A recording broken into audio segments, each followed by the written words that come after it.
Good morning students. आज हम economics में सेकंड पार्ट राष्ट्रीय आय के बारे में बात करेंगे। जो आपका इकोनॉमिक्स है उसका सेकंड चैप्टर का फर्स्ट पार्ट है राष्ट्रीय आय। इसको हम समष्टि अर्थशास्त्र के अंतर्गत पढ़ते हैं। समष्टि अर्थशास्त्र का संबंध राष्ट्रीय आय से भी रहता है। बात करते हैं राष्ट्रीय आय किसे कहते हैं। देखो, राष्ट्रीय आय से आशय ऐसे आय से होता है जिसमें किसी एक देश द्वारा उत्पादित सभी उत्पादन एवं सेवाओं के मौद्रिक मूल्य का योग होता है।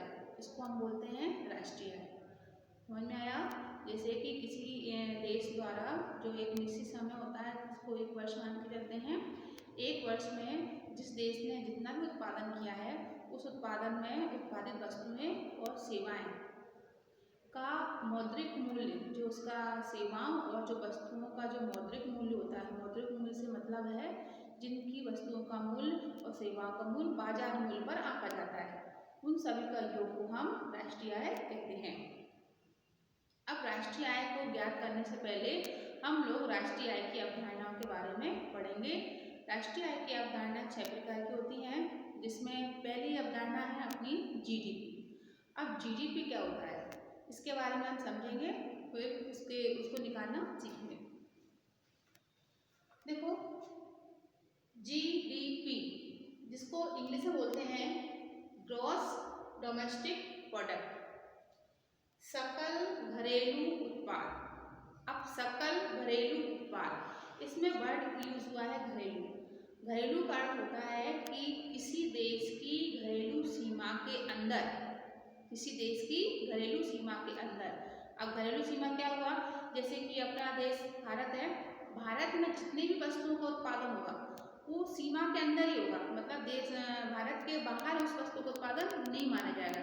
जो वस्तुएं और जो सेवाएं केवल भारत की सीमा के ही अंदर उनका उत्पादन हो रहा है तो उसको बोलते हैं हम घरेलू सीमा। अब इसको समझेंगे कैसे? देखो, सबसे पहला मैंने आपको जीडीपी समझाने के लिए इसके 4 भाग बता दिए। 4 भाग के हिसाब से हम इसको समझेंगे कि जीडीपी क्या होता है। जीडीपी को समझाइए। देखो, सबसे पहला पॉइंट है, मैंने बताया घरेलू सीमा। तो जब कोई देश अपनी वस्तुओं का जो उत्पादन करता है वो एक सीमा के अंदर करता है, वो सीमा से बाहर नहीं जाता, तो वो उसको बोलते हैं हम घरेलू सीमा।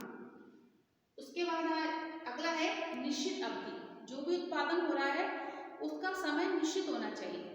समय समझ में आया? निश्चित, क्योंकि हम जो राष्ट्रीय आय ज्ञात करते हैं उस राष्ट्रीय आय ज्ञात करने के लिए हम एक वर्ष की राष्ट्रीय ज्ञात करते हैं, तो एक वर्ष में जितना उत्पादन हुआ है उस उत्पादन का पूरा टोटल योग जो रहेगा वो राष्ट्रीय आय में शामिल किया जाएगा। तो जीडीपी ज्ञात करने के लिए क्या रहता है? घरेलू सीमा, किसी देश के अंदर जितना उत्पादन हुआ है कितने समय में, एक निश्चित समय में। निश्चित समय 1 साल का रहता है।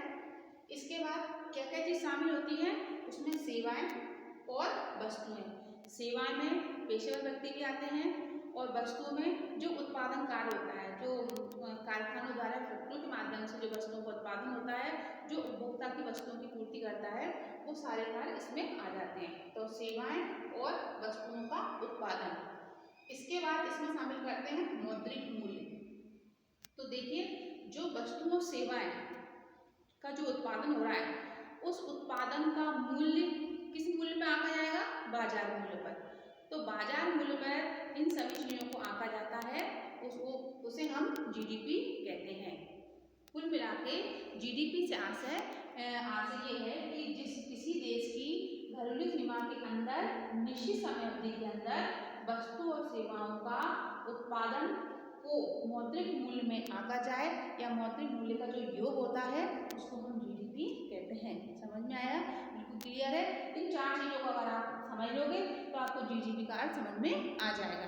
क्या चीज है? फिर से रिकॉल करते हैं। घरेलू सीमा, किसी देश के अंदर ही। दूसरा, निश्चित समय अवधि निश्चित होना चाहिए। तीसरा, किनका उत्पादन चाहिए? सेवाओं का और वस्तुओं का। इसके साथ मौद्रिक मूल्य, इन सेवाओं वस्तु का जो मौद्रिक मूल्य, बाजार मूल्य में इन सेवाओं वस्तु की जो कीमत होगी इसका योग शामिल किया जाता है जीडीपी में। ये तो है अपना जीडीपी किसे कहते हैं। अब हम जीडीपी से ही एनडीपी निकालते हैं। एनटीपी को क्या बोलेंगे? नेट डोमेस्टिक प्रोडक्ट, यानी शुद्ध घरेलू उत्पाद। अब जो भी जीडीपी में जितना भी उत्पादन होता है, इस उत्पादन में यानी कारखानों और फैक्ट्रियों के माध्यम से जो उत्पादन होता है उसमें जो खर्चे शामिल होते हैं, जैसे मशीनों के द्वारा उत्पादन हुआ, जो पूंजीगत साधन होते हैं, उन पूंजीगत साधनों में कुछ घिसावट या अन्य व्यय आते हैं, तो घिसावट को हम जीडीपी में से माइनस कर देंगे तो हमको एनडीपी प्राप्त हो जाएगा। क्लियर है? जीडीपी में से अगर हम घिसावट को माइनस करते हैं तो क्या प्राप्त होता है? NDP, net domestic product. ये हो गया अपना जीडीपी, और जीडीपी से एनडीपी निकालना। आगे हम बात करेंगे जीएनपी के बारे में। किसके बारे में? जीएनपी। जीएनपी, जी का ग्रॉस, एन मतलब नेशनल, और पी इज प्रोडक्ट, सकल राष्ट्रीय उत्पाद। अब सकल राष्ट्रीय उत्पाद के बारे में समझने से पहले इसको, सकल राष्ट्रीय उत्पाद क्या होता है ये देखते हैं अभी।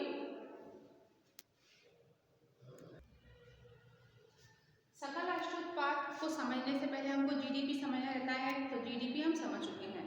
बस अगर हमको जीडीपी समझ में आ जाती है तो हम सकल राष्ट्रीय उत्पाद को भी आसानी से समझ सकते हैं। सकल राष्ट्रीय उत्पाद में क्या होता है? सकल राष्ट्रीय उत्पाद बराबर सकल घरेलू उत्पाद प्लस विदेशी से प्राप्त शुद्ध आय। और यहाँ तक हमको समझ में आ गया कि सकल राष्ट्रीय उत्पाद में हम सकल घरेलू उत्पाद को शामिल करते हैं, साथ में विदेशों से शुद्ध प्राप्त आय क्या होती है। देखो इसमें क्या रहता है कि अगर किसी देश का नागरिक बाहर जाकर यानी विदेशों में जाकर कार्य कर रहा है, तो विदेशों से जो प्राप्त वो आय होगी, उस आय को कहाँ लाएगा? जहाँ का वो निवासी रहेगा वही तो आय आएगी। तो विदेशों से जो आय आएगी उस आय को हम इस सकल राष्ट्रीय उत्पाद में शामिल करते हैं। बाकी इसमें ऐसा कोई विशेष चीज नहीं है। सकल घरेलू उत्पाद प्लस विदेशों से प्राप्त शुद्ध आय, इसको ही दोनों को मिलाकर ही मिलता है अपना सकल राष्ट्रीय उत्पाद। समझ में आ गया? यानी किसी देश के सीमा के अंदर, किसी देश के अंदर जो भी वस्तुओं और सेवाओं का जो उत्पादन हो रहा है, उस उत्पादन का जो मौद्रिक मूल्य है वो क्या हुआ? अपना सकल घरेलू उत्पादन।